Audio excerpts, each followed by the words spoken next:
Assalamualaikum warahmatullahi wabarakatuh. Perkenalkan, nama saya Natasha Aprianti dari SMP Negeri 2 Kalipucang akan mendongeng yang berjudul Kerajaan Pananjung. Zaman dahulu kala di Tanah Galuh hiduplah seorang raja bijaksana bernama Prabu Haur Kuning. Ia memiliki putra gagah bernama Raden Anggalarang yang telah beranjak dewasa. Suatu hari, Raden Anggalarang menghadap ayahandanya.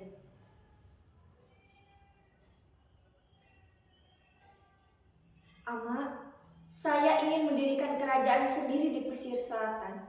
Sudah saatnya saya memimpin wilayah kekuasaan." Prabu Haur Kuning terdiam. Wajahnya berubah terkejut dan cemas. "Anakku, pantai selatan bukanlah tempat yang aman. Andar-andar, bajo, ataupun bajak laut berkuasa di sana. Kerajaan yang kau dirikan hanya akan bertahan seumur jagung."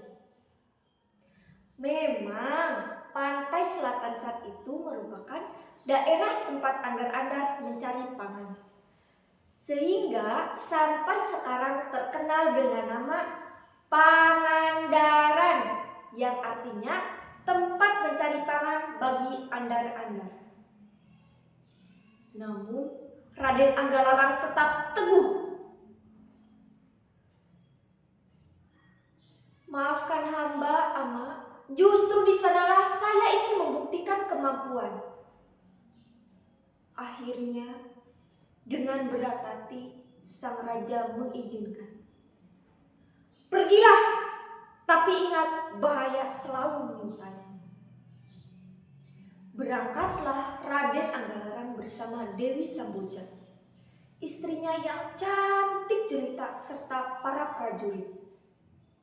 Atas perintah Prabu Haur Kuning, sang putra didampingi dua sesepuh, yaitu Patih Kidang Pananjung dan Paman Lengser.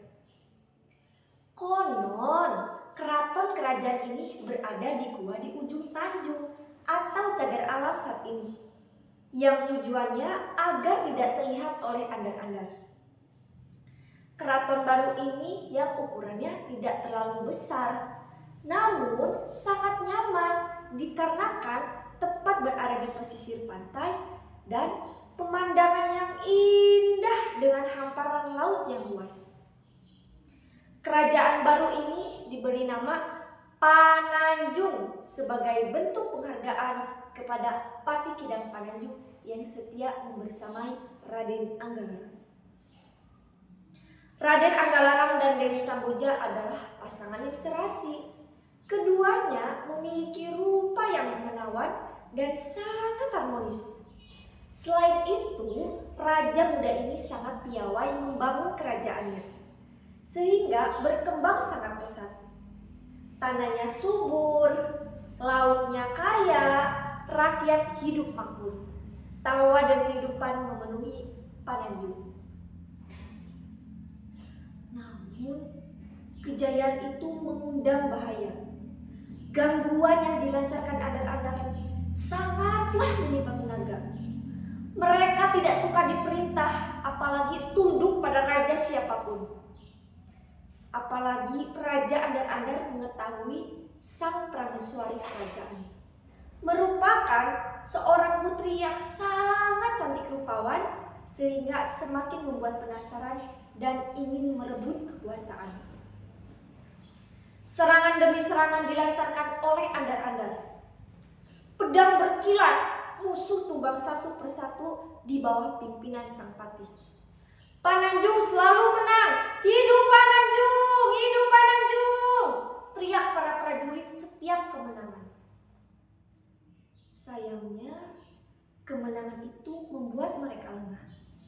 Fokus pengagung kerajaan teralihkan, berpikir bahwa bahaya dari andar-andar bukan hal besar.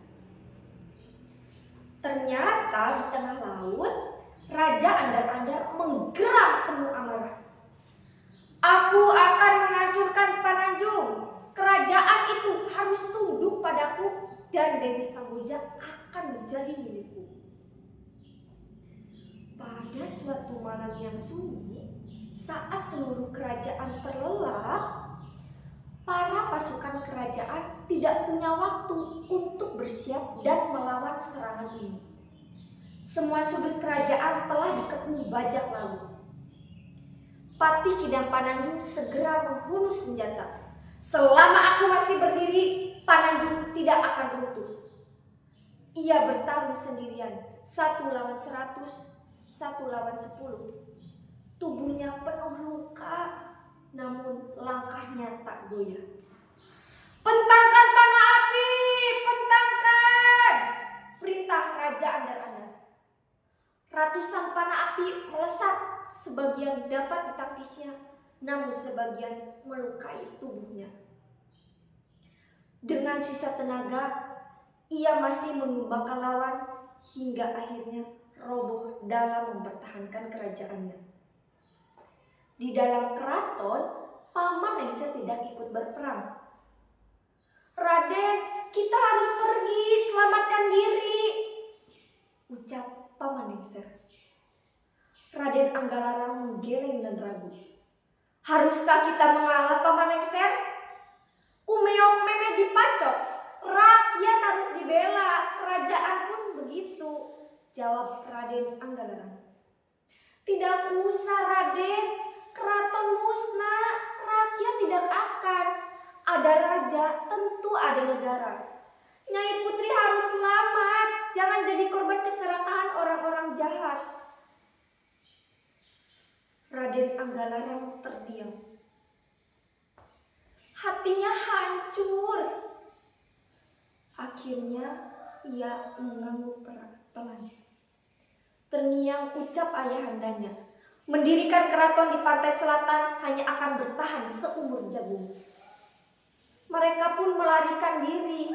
Pasukan yang tersisa terlunta-lunta. Lari ke semua penjuru pun terus diburu pasukan musuh yang penasaran.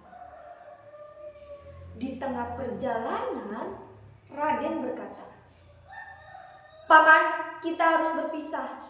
Paman damping Dewi Samboja ke utara, sedangkan aku dan beberapa prajurit akan ke selatan, mengalihkan perhatian musuh. Yang terpenting selamatkan Dewi Samboja, Paman," pinta Raden Anggalarang.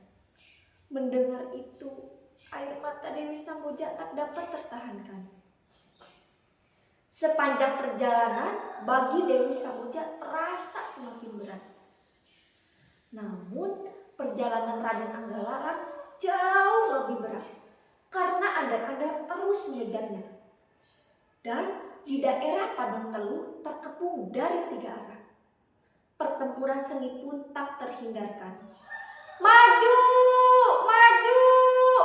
Pedang beradu. Ia bertarung dengan gagah berani. Namun jumlah musuh terlalu banyak.